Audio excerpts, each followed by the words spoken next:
Hi there, this is Jonathan Ginsberg with Rent My Brain, and I'd like to talk to you today about the importance of keeping all of your logins and passwords for all your various accounts available that you have them.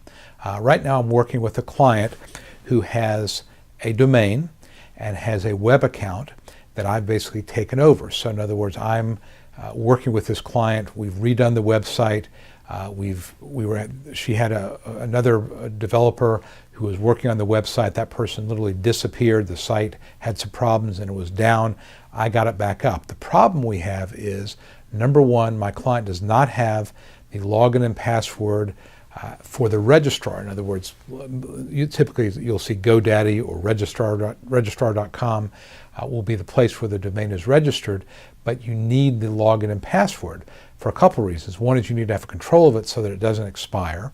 And the second reason is that if you ever want to move the website, you've got to change where that name is pointing to. So in other words, if it's pointing to a server on Liquid Web, which is the hosting company I use, there will be a certain name server that you have to point it to. If it's at Host My Site or DreamHost or WP Engine, there'll be a different name server you point it to.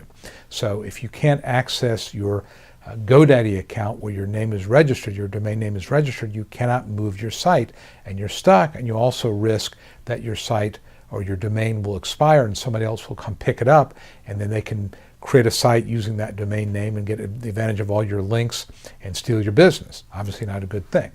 The second issue is you need to know where your site's hosted. Again, in my case, I've got a client who has a website on a host, and she does not have the login and password to that host.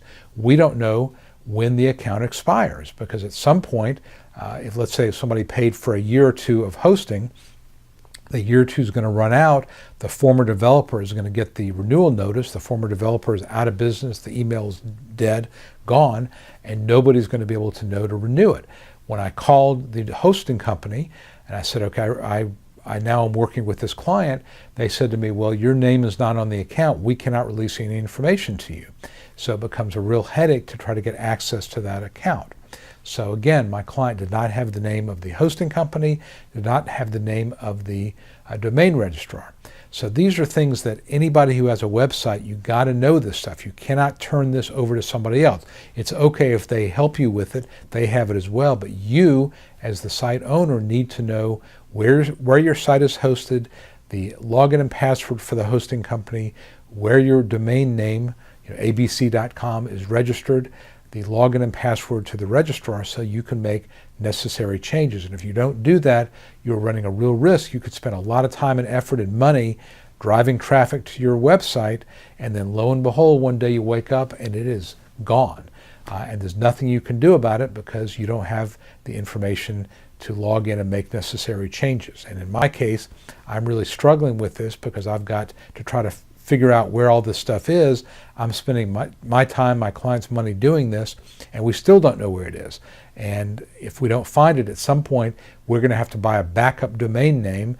I can back up the file, copy the file, and upload it to my own server so that at least we can keep the website up, although it'll be a different name, and then try to do some sort of a redirect. But it's very time consuming, it's very awkward, and you don't want to do that. So main point to make is anything with a login and password that you need to have that information available on your site or on your in your notebook, in your house, in your business, so you don't rely on somebody else for all that, because again, people disappear, their emails go away, and you could be left out in the cold. So I hope this has been helpful. If you did find it useful, please give it a thumbs up on YouTube. And if you have any questions about anything related to website development or hosting, please reach out to me. Happy to help you. Again, I'm Jonathan Ginsberg, and I wish you well. Thanks a lot.